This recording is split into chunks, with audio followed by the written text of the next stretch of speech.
Welcome to all those attending ICAHD UK's webinar. This one is themed Life and Displacement in East Jerusalem. ICAHD was founded in 1997, and it has been a big picture organization. That's why our strapline is Resisting Apartheid, Building a Shared Democracy in Historic Palestine. However, our focus for mobilization has always been Israel's demolition of Palestinian homes and then the displacement of Palestinian population. In ICAHD's monthly reports about the demolitions and displacements that are happening, we continue this type of focus. And East Jerusalem is part of it as we raise awareness of this cruel policy in violation of the Fourth Geneva Convention. The statistics are horrendous, and demolitions and displacement are getting worse.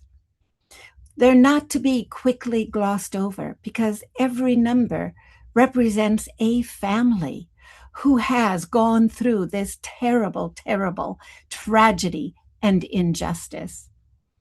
So today we are giving a platform from people in Jerusalem telling us their stories. As I just mentioned, May the 14th is Jerusalem Day. Sorry.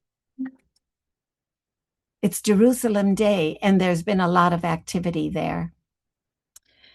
But we're going to start now by hearing from Munir Majia. Munir is a Palestinian legal researcher and human rights advocate. I first met Munir when I visited the All Quds Community Action Center, where he works as the International Advocacy Coordinator. The center is located in a historic 800-year-old building, which used to be St. Julian Church, and right in the very center of the old city.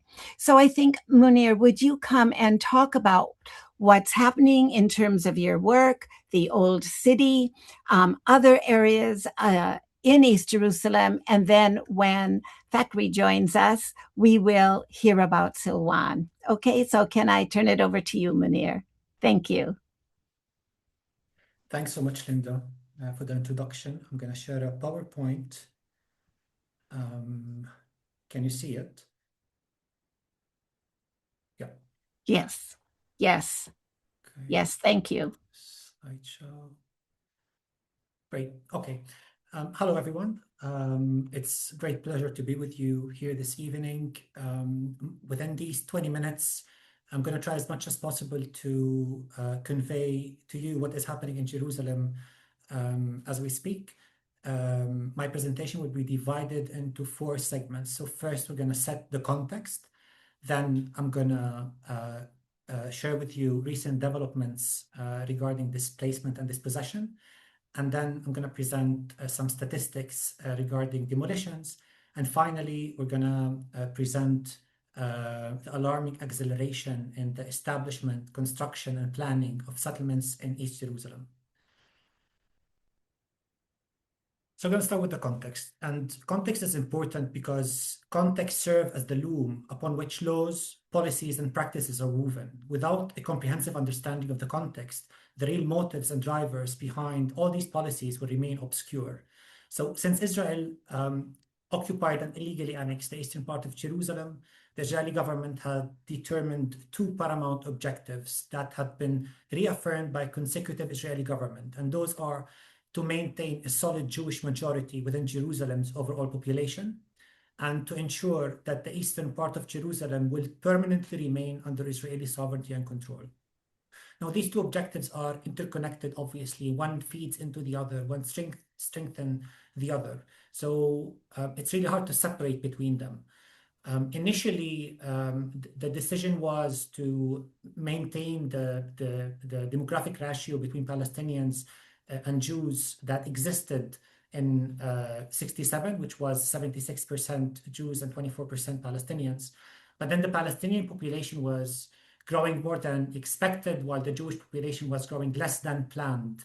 So the ratio had to change. Initially, Israel changed the ratio to 70-30%, and the latest figures that we know of are 60-40%, which are still valid. So minimum 60% Jews and maximum 40% non-Jews, which is Palestinians. How do we control demography usually? Usually demography is a function of mortality rates, birth rates, relocation due to work, family, studies, etc. But in Jerusalem, it is different. Jerusalem, the architecture of demography in Jerusalem is different. Israel had to intervene directly to maintain a solid Jewish majority within the city. Israel had established basically a model composed of pushing and pulling factors. Pushing factors are factors designed to push Palestinians out of the city, while pulling factors are factors designed to incentivize and pull Jews into Jerusalem. The pushing factors are, among many others, the precarious and inferior civil status that Palestinians hold, the permanent residency, which has nothing permanent in it except for the fact that it can be easily revoked. Israeli Jews hold citizenship, which is known under international law, especially international human rights law, as the right to have rights. Without citizenship, it's really hard to claim rights. Home demolitions is another tool to push Palestinians out. The expropriation of land, as I'm sure as you know, the large percentage of the lands in East Jerusalem were confiscated from their original Palestinian owners and reallocated to establish illegal settlements to house illegal Jewish settlers. There is chronic underfunding, poor municipal services, all designed to make Palestinians find housing elsewhere. The pulling factors, as opposed to the pushing factors, revolve around economic incentives primarily. So tax exemptions, subsidies for housing. If you go to settlements in East Jerusalem, you see an abundance of human rights, robust and really attractive infrastructure, which will allow not only ideological settlers to move and live there, but another category known as economic settlers. This pushing and pulling factors model was reflected in the International Court of Justice advisory opinion from July 19th, 2024, when the court has concluded that there is a differential treatment based on race in violation of Article 3 to the Convention on the Elimination of Racial Discrimination, which prohibits apartheid and racial segregation. This effectively means that the court had concluded that Israel is implementing an apartheid regime against the Palestinians. There are two concepts which are particularly important when it comes to settlements. There is the classical settlement enterprise, and there is the settling in the hearts. So the classical settlement enterprise is the one that is usually brought to news, which many of you heard of. It basically means when the state of Israel confiscate lands from the private Palestinian owners and reallocate that land to establish illegal settlements. Historically, Israel has used the land ordinance, acquisition for public purposes, from 1943 to do so, to expropriate the land through the issuance of acquisition notices. There has been 6 expropriation orders that have been issued under the land ordinance, through which Israel confiscated 35% of the land in East Jerusalem. However, in addition to the classical settlement enterprise, another form of settlement emerged in East Jerusalem, which is known the settling in the hearts. It actually earned the moniker settling in the hearts because of the terminology that the settlers are using, to settle in the middle, in the heart of Palestinian neighborhoods. The legal mechanism is one, the circumstances and the historical backgrounds and the factual backgrounds differ. What is important to understand is that there is a law, the Legal and Administrative Matters Law, that Israel passed in 1970. And under Article 5 of that law, there is a 2-step process that was stipulated. But before going into that mechanism, just to go a little bit backward in history, before 1948, there used to be between 1,500 and 2,000 Jews living in East Jerusalem. Depends on the sources that we refer to. And on the western part of Jerusalem, between 30,000 and 60,000 Palestinians that used to live in 10,000 houses. When the Nakba of 1948 happened, Jews from East Jerusalem went to the west, Palestinians from West Jerusalem fled to the east or to other neighboring Arab countries. After 67, Israel had passed the Legal and Administrative Matters Law, among other things, to regulate properties that used to allegedly be owned by Jews before 48. And I'm saying allegedly because before 48, the legal regime that was enforced is different than the one we know today. And also the legal history of East Jerusalem is very complex.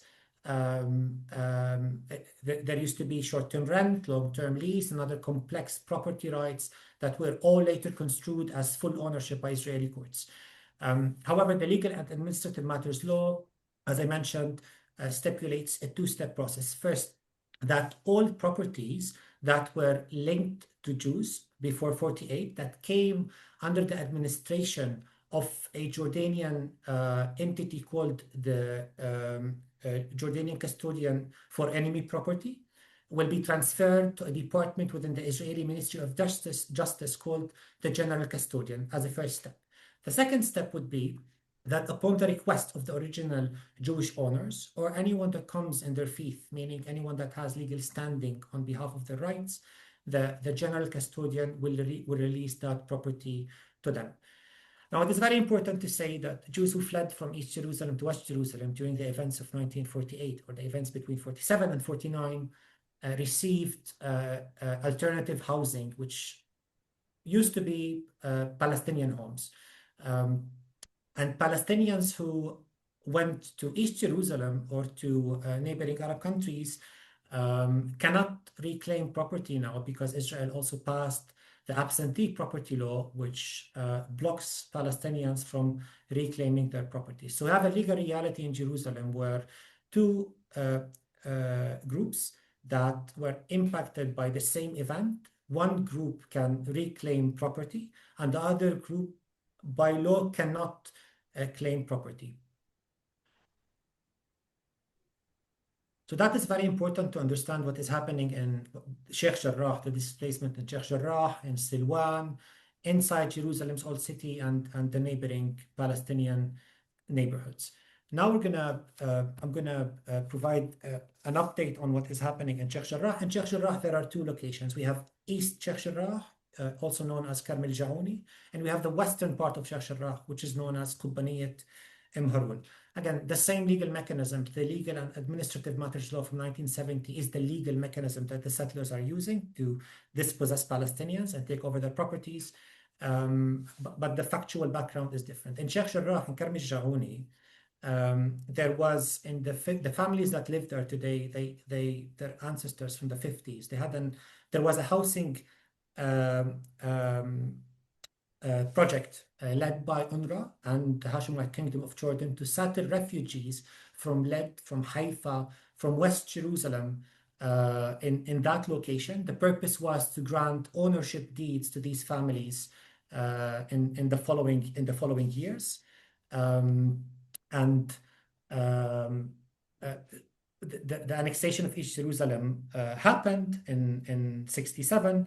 And starting from 1972, the Jewish parties began to reclaim ownership of properties in Karmel Jaouni and demand the removal of the Palestinian residents, which initially used to be 28 Palestinian families. However, because of the growth of the families, now we are counting between 500 and 550 individuals. In 1982, two Jewish trusts filed a lawsuit against Palestinian families, calling for their removal. The suit ended in a now contested negotiated agreement in which more than 20 families received the status of protected tenants, acknowledging the Jewish trust's ownership over the property. So that agreement became the foundation for the ongoing proceedings before the court. In 2021, there was a lot of unrest and popular resistance, I would say, because of the imminent threat of displacement of the residents of Karm al-Jahouni. At the end, the Supreme Court had forced the evictions, but ruled the following: the court ruled that the families could stay in their houses meanwhile, and symbolic rent would be placed in a trust. So a trust had been created, and the families will put a deposit in that trust, and the final ownership matter will be solved when a final settlement of land title will be conducted in the land. So if the conclusion of this land title settlement would be that the Palestinians are the legal owners of the property, then the money deposited will be for them. And if the settlers, if in the final settlement of land title, the district court will determine that the settlers are the owners, then the trust will be funneled for the settlers. In Sheikh Jarrah, there is also another area, West Sheikh Jarrah, which is Kubbaniyat Imharun. In that area, there was in early 20s, a small Jewish neighborhood was built on the site, which was evacuated in 1948. And as I mentioned, the residents received alternative housing in West Jerusalem and elsewhere in Israel. The Jordanian authorities, when they were in control of Jerusalem, they leased houses to protected tenants, Palestinians, dozens of them that are still living there today. Implementing the same legal strategy, the Legal and Administrative Matters Law, private settler associations have launched eviction lawsuits seeking to take over these properties which are inhabited by the Palestinians. In West Sheikh Jarrah, there are two projects that are jeopardizing the ability of these Palestinians to remain in their homes. There is a plan to establish a yeshiva in Imharun, but there's also a plan that had been promoted in January 2026, actually, so it's recently new, for the construction of Nahalat Shimon settlement, which will consist of 316 housing units. So a major settlement project at the heart of Imharun. Now we're going to move to the Old City. The Old City had been, I would say, I mean, today is a very important day if you want to understand the environment in the Old City, the intimidating and violent environment that had been prevailing since many years, and particularly in days such as today, and particularly in the Muslim quarter of the Old City. There are approximately 9 locations where mobile inspection points, including metal barriers, are temporarily deployed. And these, in order to conduct an ID check for Palestinians. Palestinians are frequently subjected to stop and search practices, questioning, and movement restrictions. If we look at the right side of the slide, we see a new gate that was installed in the middle of Palestinian, in the Muslim quarter, by the way, in the middle of Palestinian neighborhood. There are settlers that live there. They succeeded also in taking over Palestinian properties. That gate is temporarily open. However, Israel can close it whenever it wishes. So we're witnessing restrictions on access and of movement. There was a semi-closure on the Old City of Jerusalem between February 28th and for approximately 40 days. And that was during the holy month of Ramadan, because of the Israeli argument is that it was because of the war with Iran, the missiles. However, and the argument was that there is a closure in the Old City, worshippers cannot go to Al-Aqsa, merchants cannot open their shops unless they sell medical stuff or they sell food, but they cannot have people inside. From an examination that colleagues have made, we discovered that there are 3 shelters in the Old City. All of them are in Jewish schools and in Jewish areas. There are also two other places that people can shelter in, which are the Austrian hospice in the Muslim Quarter, and one of the underground praying halls in Al-Aqsa Mosque, which thousands can go there. Despite that, there was a closure.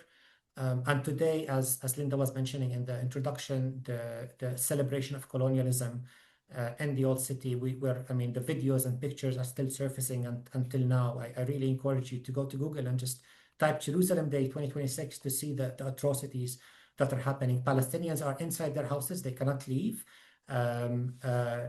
Zionists are marching in the Old City, chanting death to Arabs and other slogans without any law enforcement action against them. And if we look at the right side pictures, we see projections of flights from yesterday evening. That celebrating the 59 years of what Israel is calling the reunification of Jerusalem. The picture on the lower right side, we see the infamous Ben Gvir and another parliament member from his party, Kreuzer, raiding Al-Aqsa Mosque, chanting Am Yisrael Chai and dancing with the Israeli flag in violation of the status quo. And on the left side, we are seeing a house in the middle of the Wadi Street in the Muslim Quarter, which belongs to El Basha family, a 3-story building home that had been populated since the 30s of last century. But now, the people that live there until now today are 12 individuals. Most of them are elderly, and they are expected under the Israeli court's verdict to evacuate their home for the settlers to take over it in a week time. So this is something that is happening also now in the Old City. We know about 11 additional buildings that are under the imminent threat of dispossession. All of them are in the Muslim Quarter. Now, this map, I wanted to show this map after Fakhri will talk, but he will probably talk about the Al Bustan neighborhood in Silwan in a few minutes. This map is a map that we know that the Jerusalem municipality is using to delineate the neighborhoods in East Jerusalem. So all the yellow lines are the borders of neighborhoods of East Jerusalem. The red circle, it is Al Bustan neighborhood in Silwan, the southern part of Al-Aqsa Mosque and the Old City, which the Jerusalem municipality, according to this map, considers now part of West Jerusalem.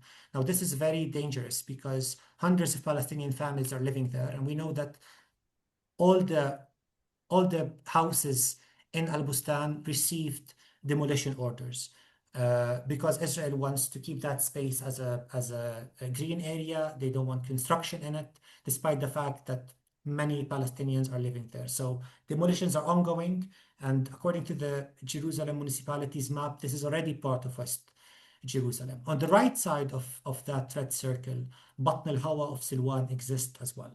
So Batn al-Hawa is another neighborhood in Silwan village in East Jerusalem. Many of the residents of Batn al-Hawa are also facing court proceedings by private settler associations to take over their properties.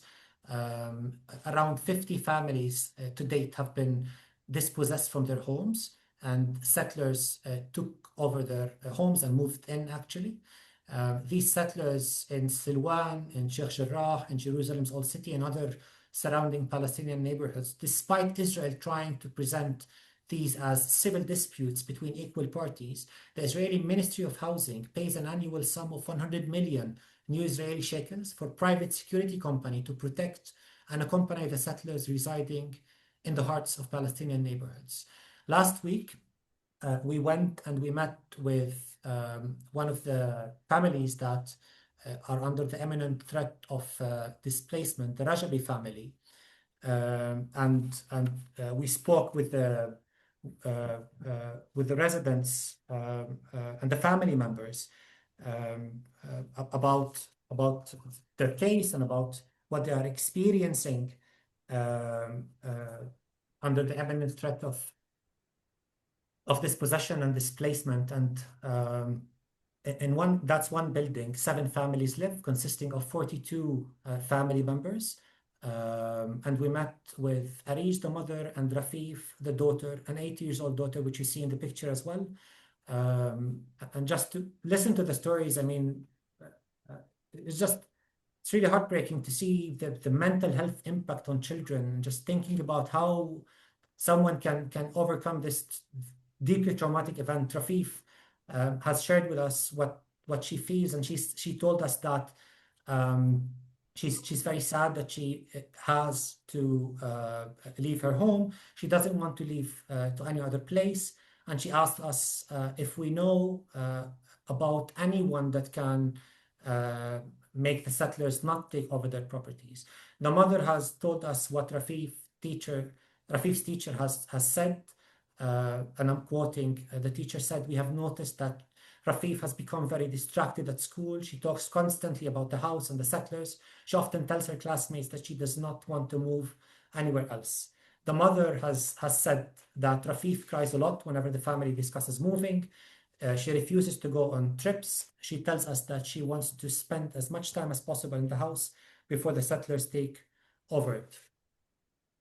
We're going to move now to demolitions in Jerusalem. So the chart that we see in front of us includes 2 bars, a blue and an orange bar. The blue bar represents the number of structures demolished, which are either homes or Palestinian-owned structures. And the orange bar represents the number of Palestinians displaced. So we can see clearly from the chart that there is an increase from 2009 to date in the demolition rates. These figures, by the way, are taken from OCHA's website. So it's UN verified data. And if we break this period into 2 periods, so the first 9 years and the last 9 years, we can see that there is a 93% increase in the demolition rates, with 888 houses demolished in the first 9 years and 1,712 structures and homes demolished at the last 9 years. These has resulted in the displacement at the first stage of 1,732 Palestinians, and a sharp increase in the displaced people in the second 9 years, which is 3,676 Palestinians. If we look at the final 3 years, and particularly since October 7th to date, we see that Silwan had experienced 132 demolitions, so the highest recorded number of demolitions in East Jerusalem, followed by Jabal Mukabbir, Bet Hanina, and Sur Baher. If we look at this diagram, we can also conclude that the top 5 neighborhoods account for approximately 70% of recorded demolitions, and the pattern suggests concentrated geographic targeting rather than random distribution of demolitions. And lastly, I'm going to talk briefly about the advancement of settlements in East Jerusalem before handing to Fakhri. So since October 7th to date, Jerusalem has witnessed an alarming acceleration in the expansion and construction of settlements. We at the CSC have monitored and documented the acceleration of settlements from October 7th until the 31st of August 2024, and we have concluded that Israel had approved 26 outline plans in a final manner, consisting of 5,583 housing units in East Jerusalem. During the same period, other outline plans which are on the trajectory for a final approval consists of 9,434 housing units. Recent reports that other human rights organizations have published show that there are 4 new settlements, if we look at the map, that Israel will start constructing now in the outer ring of East Jerusalem. So we can see on the map Adam West on the east north, and then we can see Mishmar Yehuda on east-south, and then Shtima in the south, and then Nakhl Khalets on the western southern part, which are encircling East Jerusalem. The idea is to thwart, to cut the territorial contiguity between East Jerusalem and the rest of the West Bank through the establishment of settlements. And if we look on the red shapes in the eastern part of Jerusalem, these are the locations where the approximately 33,000 housing units will be established.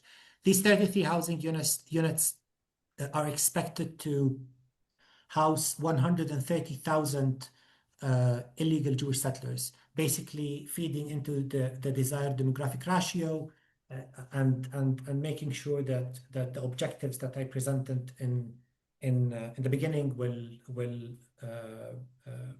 will continue to be materialized. Now, this picture was taken from Givat Hamatos, which is a settlement that is under construction as we speak. And I think that picture represents how fast Israel is advancing the construction of settlements. I don't remember seeing such a view at recent years. And that will cut, Israel is creating another belt of settlements in the southern part of East Jerusalem that will cut Bethlehem and Jerusalem one from the other, when those two locations has historically and socially and culturally been connected one with the other. I will stop here. Thank you so much for listening, and I will be looking forward for any questions that you might have. Thank you. Thank you. Thank you so much, Munir. We will come back to you during our time for Q&A. And so now we would like to call upon Fakhri Abu Diab.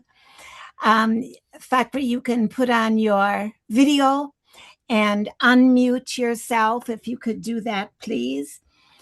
And Fakhri is somebody that I and some other people who are with us today have met when we've been into Silwan. Fakhri is a community organizer there for his neighborhood, Al Bustan. He's very prominent in his work as a spokesman for the community there and in Silwan more widely.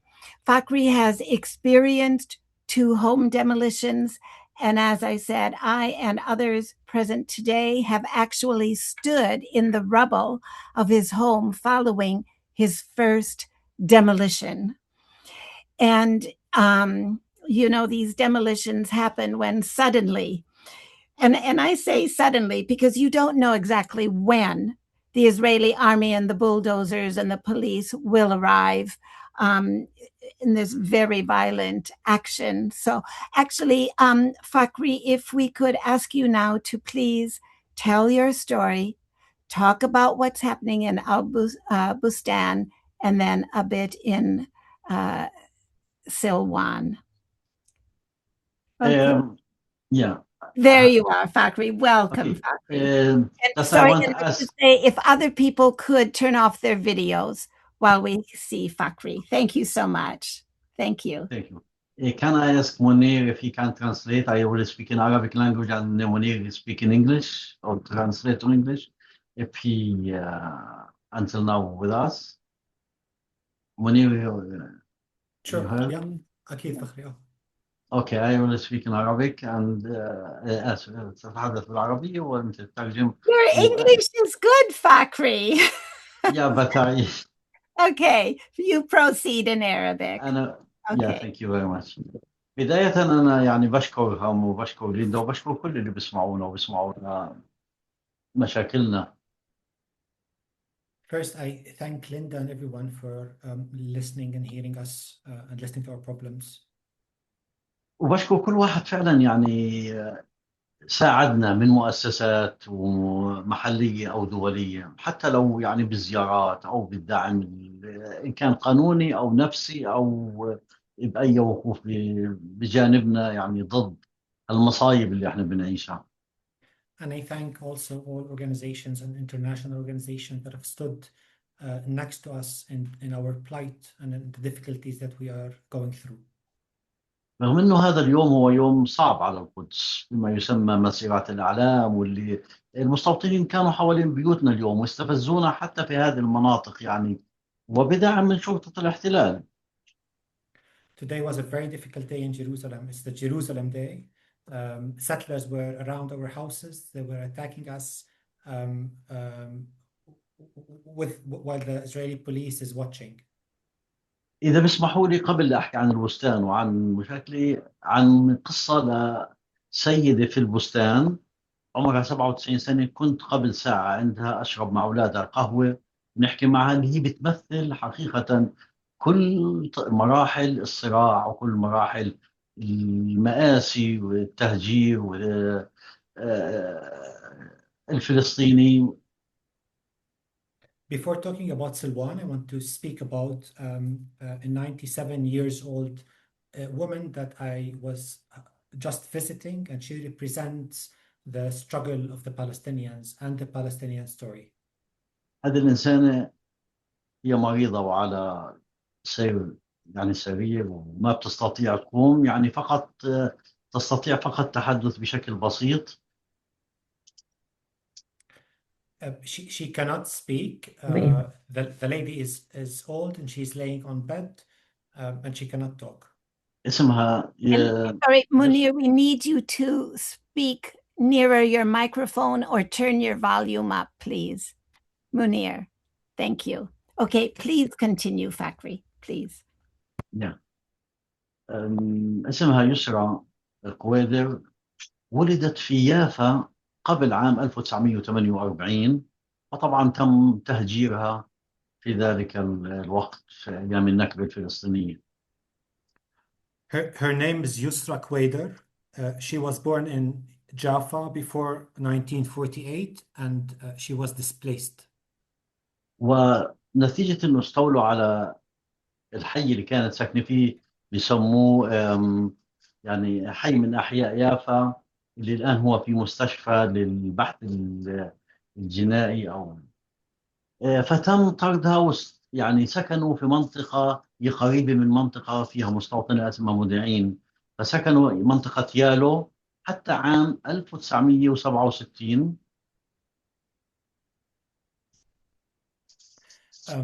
Because they took over their neighborhood in Jaffa, where today a hospital for criminal research is established. She relocated to an area called Yalo until 1967. وفي عام 1967 في النكسة الفلسطينية تم طردها وهدم منزلها، طبعا استيلاء على المنطقة اللي كانت عايشة فيها وهدمها، واضطرت للمغادرة وسكنت في داخل البلدة القديمة في حارة تسمى الآن حارة اليهود. So after 1967, her house where she lived was demolished and she was expelled, and she moved to Jerusalem's old city in what is known today as the Jewish quarter. Can you hear me clearly, Linda? Reasonably. Okay.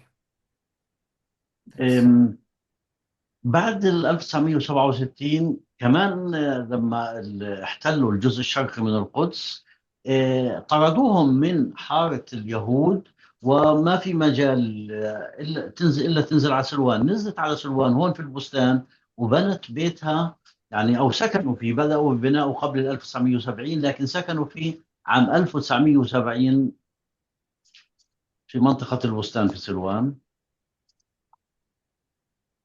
So after 67 and after East Jerusalem was occupied, she and her family were expelled from the Jewish quarter, and she relocated to Silwan in Al-Bustan. And in 1970, they finished constructing their home in which they lived. ومن 1970 لحديت هذا العام حتى بيدفعوا ضريبة البلدية، ضريبة خاصة اللي بتسمى أرنونة للبلدية. وقبل عدة أيام، حوالي شهر يعني، طلبت منها البلدية تهد بيتها. طبعا عندها أولادها وأحفادها، عائلة كبيرة عايشين، بيدعي أنه هذا البيت غير قانوني. So since then, since 1970 to date, she and her family had been paying even municipal taxes, what is known as the Arnona. Couple of days ago, the municipality ordered her to demolish her home. وطبعا كل يوم الشرطة الإسرائيلية بتتصل فيهم وبتقتحم بيتهم وتقول لهم لازم تهدوا. هدوا جزء اللي بنوه حوالي يعني بعد في سنوات الثمانينات، لكن البلدية بتطالبهم يهدوا كل البيت، وطبعا هم رافضين. فقالوا لهم يوم الثلاثاء القادم راح يهد لكم كل البيت. هات الختيار، هاي اللي عمرها 97 عام راح تكون بالشارع، ما في عندها إمكانية توقف ولا تجلس، فقط يعني بدها تضلها على تختها أو سريرها وهي مريضة. So since the demolition order was issued, the Israeli police had been coming to her home and telling her that she must demolish. So there was a part of her house that she built in the 80s. That part had been demolished already, so she demolished, or that part was demolished. However, the date that was granted to her, that woman that cannot walk, is next Tuesday. هاي الإنسانة يعني مع وصول الجرافات أو محاصرة الشرطة لبيتها، أنا سمعتها من الطبيب اللي مشرف عليها، وهو ما بتستطيع تروح على العيادات، طبيب بيجيها للبيت. وخلي هذه إذا سمعت في أي خبر سيء راح تنتهي حياتها. So the physician, the doctor that is taking care of her, has said that when the bulldozers will come, she cannot leave her house. Even the doctor visits her to regularly check on her. The doctor said that if she will hear the bulldozers come, probably her life will end on spot. هاي فعلا يعني قصة مأساتنا كفلسطينيين بشكل عام، وهي يعني تجسدت في هذه المرأة وفي هذه العائلة اللي الآن البستان كله مهدد. كل العائلات فيه مهددة طبعا بعد ما هدموا أكثر من 52% من منازل البستان، بقي أقل من 50% اللي بتهددنا البلدية بشكل رسمي إنه حتى أكتوبر 2026 راح أهد كل البستان.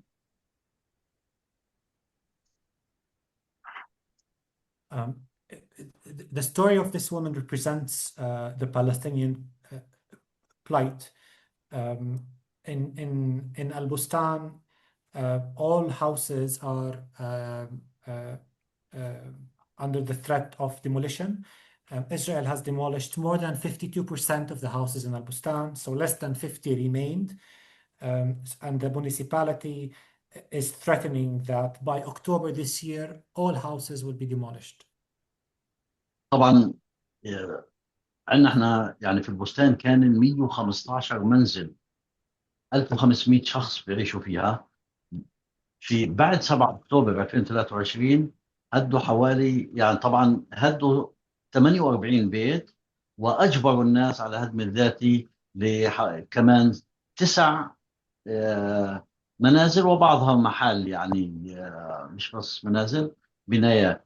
فلذلك يعني بعد 10 أكتوبر إذا يعني ترجمت أقوالها البلدية بشكل فعلي، وأظن أنه يعني الآن هي تفعل ذلك، كل أهل البستان راح يكونوا بدون مأوى.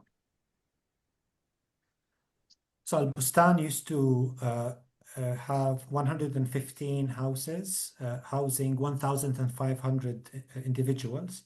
After October 7th, approximately 48 houses had been demolished,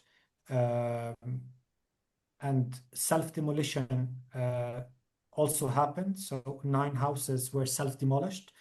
And if the municipality will do what it is saying it will do, the demolition, the Palestinians who live there will become homeless. وطبعا يعني أنا بحكي معكم وأنا جالس في موقع اللي هو كرفان، لأنه بيتي انهد في عام 2024. هذا البيت اللي كان جزء منه أنا انولدت فيه عام 1962، ولكن بعد ما تزوجت وكبرت عائلتي توجهت للبلدية أطلب توسيعه، ولكن البلدية كانت دائما ترفض، فتم هدم بيتي وأقمت هذا الكرفان اللي الآن أنا أيضا بنتظر الجرافات كمان مرة. وهذا البيت اللي أصبحت فيه فقط أنا وزوجتي بعد هدمه راح نكون بدون مأوى، ما في لنا محل ثاني نروح عليه إلا الشارع. I am speaking with you from a caravan basically because my house was demolished in 2024. I was born in my house in 1962. I asked the municipality permission to expand my house. However, the municipality refused, and my house was demolished. Where my house was demolished, I installed a caravan in which me and my wife are living now. And if the municipality would demolish the caravan, me and my wife will become homeless. طبعا أنا وسعت البيت في سنوات الثمانين. يعني أنا أتذكر كان رئيس البلدية اسمه إيهود أولمرت وبعدين صار رئيس وزراء. ومن هذاك الوقت وأنا بدفع حتى ضرائب على هذا المنزل اللي تم هدمه طبعا.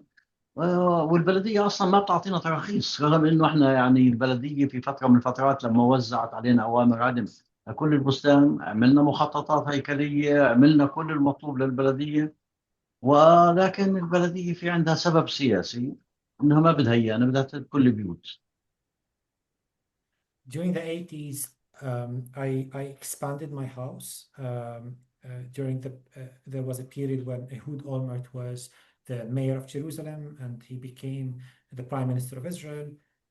I always paid municipal taxes, but I never received any authorization for my house.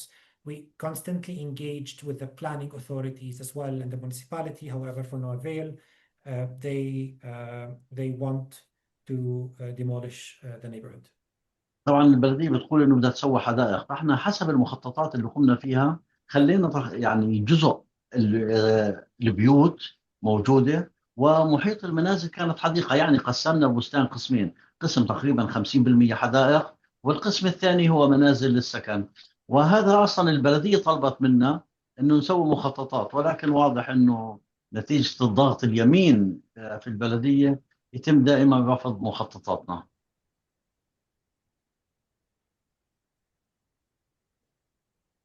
So the municipality is saying that it wants to establish gardens there. And the municipality has asked us for planning schemes. So we suggested that half will be gardens, half will be residential areas, like 50-50. But it appears that there is a pressure within the municipality from right-wing parties to reject our proposals. والبلدية بعام 2026 وزعت علينا مخطط، هي لغت كل المخططات اللي احنا سويناها واتفقنا معها عليهم. وزعت مخطط بحيث انه يكون 60% من البستان اللي هو 70 دونم 60% منه حدائق، وال40% مواقف سيارات للمستوطنين اللي بيستولوا على البيوت في بطن الهواء او اللي موجودين في محيط البستان. ويعني الخارطة موجودة حسب المخطط. محل ما أنا مسوي الكرفان كمثال، محل تختي في سيارة لمستوطن، وإحنا كنا نطالب البلدية خدمات وبندفع ضرائب، لكن عمرها ما أعطتنا أي خدمات في الوقت اللي المستوطنين بيطالبوا مواقف سيارات على حساب منازلنا وبيوتنا ويتم تهجيرنا. Eventually, in 2026, the municipality handed a planning scheme to all residents of Al Bustan, in which it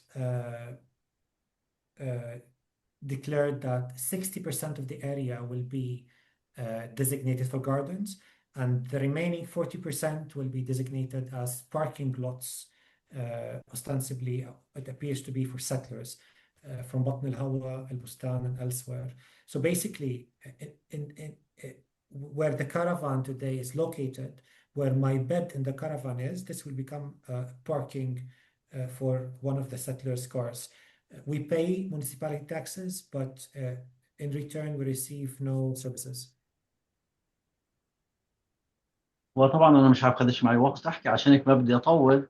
وبالنهاية طبعا رغم إنه يعني احنا بحاجه لضغط ضغط من المجتمع الدولي، لأنه هذا اللي بتقوم فيه إسرائيل غير قانوني وحسب القانون الدولي، وهو يعتبر جريمة طرد وتهجير قسري إلنا.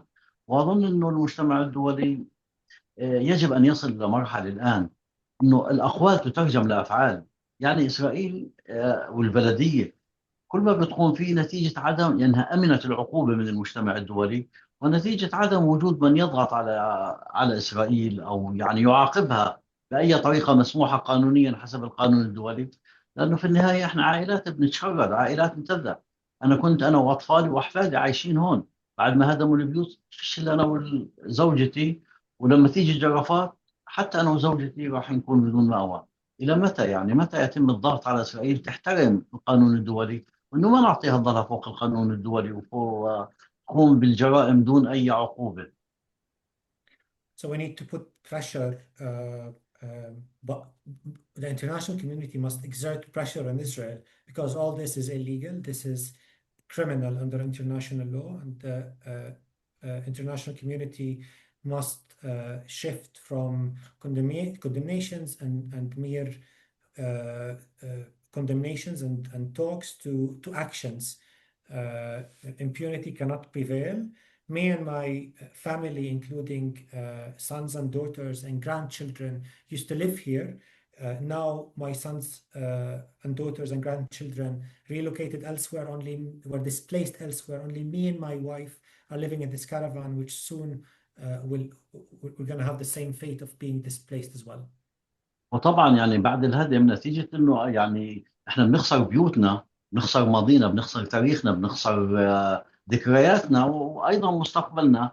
البلديه كمان بتدفعنا اجره الهدم، جرافات وجود الشرطه، بحيث انه حتى بيصير فيش عندنا امكانيه اذا بدنا نستاجر منازل. فهي اصلا تحرمنا كمان نواحي اقتصاديه بالاضافه للنواحي النفسيه اللي يعني اصابتنا، وتحطيم حياتنا وذكرياتنا. ايضا يعني حتى الضغط الاقتصادي بيمارسوا علينا، بحيث انه ما في لنا اي حل الا الشارع. So there's also the economic impact, which is less people less talk about. The demolition of houses is on our own expense. So when the Israeli municipality sends bulldozers to demolish our houses, we pay for these demolitions. So we remain without also an economic ability to pay rent elsewhere. وأتمنى أنه فعلا يعني في أي منطقة فيها حروب، إذا في لاجئين، في هدم منازل، عادة حتى هيئات الأمم المتحدة أو المنظمات الدولية بتوقف مع الناس، ممكن تجد لهم مواقع بديلة.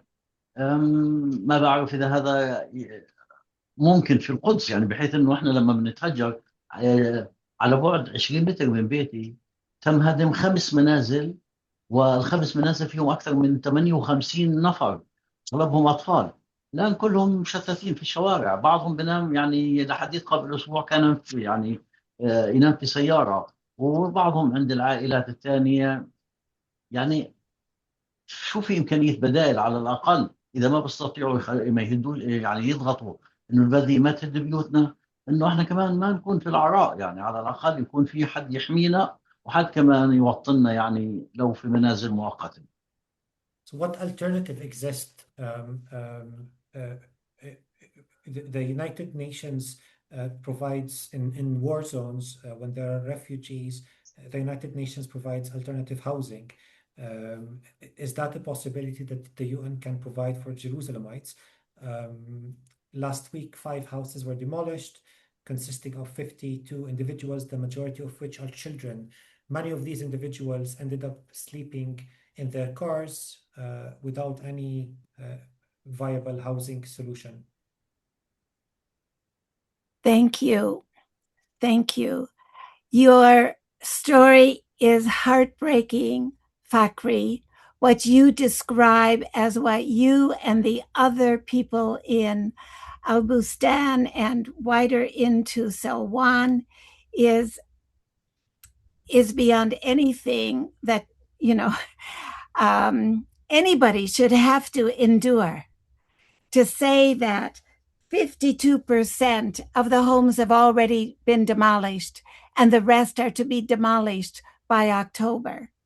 And you, Munir, as you spoke about all the settlements that are being constructed at a rapid rate, right, in East Jerusalem, areas of East Jerusalem now, and again, cutting off your populations from one another. They're gross violations of international law, crimes against humanity. You mentioned, Fakhri, how governments are doing nothing. It's just words. We have people that are having to leave now because we're at the end of our hour. What I would like to do is to have a quick word from each of you, Fakhri and Munir, your final statement to us and anything else you want us to do or to communicate to our governments, the organizations, the campaigning organizations we're part of. We will do that. Then I know other people will have to leave. We do have announcements to make. If anybody is able to stay on a bit longer with specific questions, we'll do that. But Fakhri, can I start with you? Do you have a final quick message for this audience?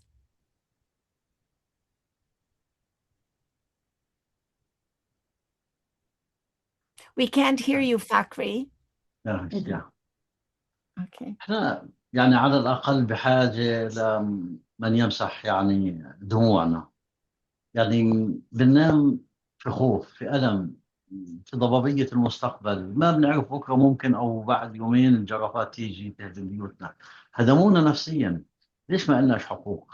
ليش ما العالم المجتمع الدولي اللي أوجد يعني منظمات للدفاع عن حق الإنسان ليش ما يوقفوا معنا؟ وين هو المجتمع الدولي؟ ليش بترك اللي بتعدى على القانون الدولي يستبيح حقوقنا وحياتنا وما في حدا واقف معنا؟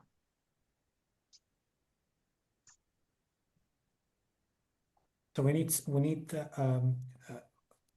living in vagueness and lack of clarity. Why we don't have human rights? Where is the international community?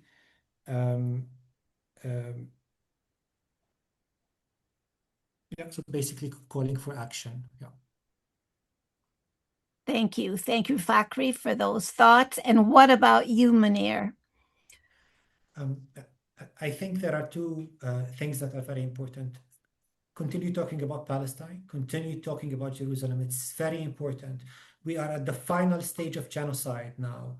And I'm not speaking about the legal meaning of genocide, but the other meaning of genocide, which historians use, which social workers use. Genocide is usually described as a 10-stage process. The final stage is the denial stage, in which the perpetrator is trying to escape accountability, to control the narrative and blame the victim. Keep talking about Palestine, keep talking about the genocide, keep talking about these atrocities. And that's very important. And call on your governments to hold those responsible to account. Second thing, all these private settler associations that are operating in Jerusalem are receiving millions by US-based charities, by UK-based charities that are enjoying tax deductions in their countries, which basically means British people, US American people are paying for these dispossessions. Locate these charities and take legal action against them. Thank you. Excellent. Thank you very much. It's been very difficult to hear what you've had to tell us tonight, but we have to know. It's really important that the international community hears directly from you.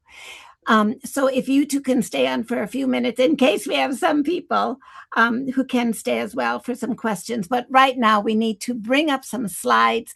This is our opportunity to make some announcements and to tell you what we have planned in the future. But first of all, remember, we are ICAHD. And there we go. There we go. You can see we have a number of chapters. We are here to resource campaigners. We have a website full of a wealth of information on it, maps, photographs, articles, previous webinars, videos, updates from Jeff Helper monthly, and monthly demolition and displacement reports. Go to our website. We are on social media. Next slide, please. Okay, and we send out action bulletins mid-month, newsletters at the end of the month. This slide reflects what we have done just within the recent weeks. So you can see how this is about equipping people, informing people, motivating people, directing them, helping them in what they can do as part of this struggle and the campaigns that are needed. Next slide, please. Our next activity is going to London on Saturday for the next National March for Palestine. We march with the Jewish Bloc. So come meet us there. It's an opportunity for you to help raise us, carry our flags and our banners, hand out our generic leaflets, meet other campaigners, make new friends amongst like-minded people. You know, being together like this does strengthen us at this time of profound sadness and anger. Next slide. Our next webinar is going to be held on Tuesday, the 23rd of June, when we have Jeff Helper, ICAHD's director, speaking to us. And the theme is going to be, where are we in the struggle for Palestinian rights? It's going to start with a very short update from Jeff about what's happening on the ground, whether it's within Israeli society and what's happening in the West Bank and overall views. But it's mainly an opportunity for you, our audience, to put questions to Jeff to find out exactly what you'd like to know regarding his perspectives. Next slide. And then in the autumn, we are having another one of our 11-day issue-based study tours. These have proved life-changing for so many people who've been there. When you actually witness the situation on the ground, it has a profound, life-changing effect on you. The Palestinians need us. As we heard tonight, they feel governments are completely ignoring them. So being there helps them stay strong and to know they're not forgotten. And of course, during the tours, we also meet with some critical Israelis who oppose their government policy as well. So those are our announcements. Thank you, Malcolm. Thank you, Fakri Abu Diab. Hearing your story, what you have been going through, your life story, it's all your life. And for your family, we can't imagine what it's like and how you spoke to us this evening. Thank you for doing that. I know it internally, it costs you a lot every time you have to express what's happening. Thank you so much. Munir, thank you for all your work. There was so much we know we could have drawn out of you as well in terms of the work of the center, all the cases you're representing. And can I ask you whether any of your slides will be available to us? You can unmute and tell me if any of it, but because I found it so useful to see. Sure, I can share the PowerPoint with you. Is that, yeah? Yes, sure. yes, absolutely. Great. Thank you. So what I'm going to do is just say goodbye to others still with us, but if people want to stay on and ask some questions, we'll do that. So just in terms of the recording, I say goodbye to everybody who's come. Thank you we had people here from other countries, not just the UK. You were very welcome. Thank you so much. And we hope to see you all again soon. Goodbye.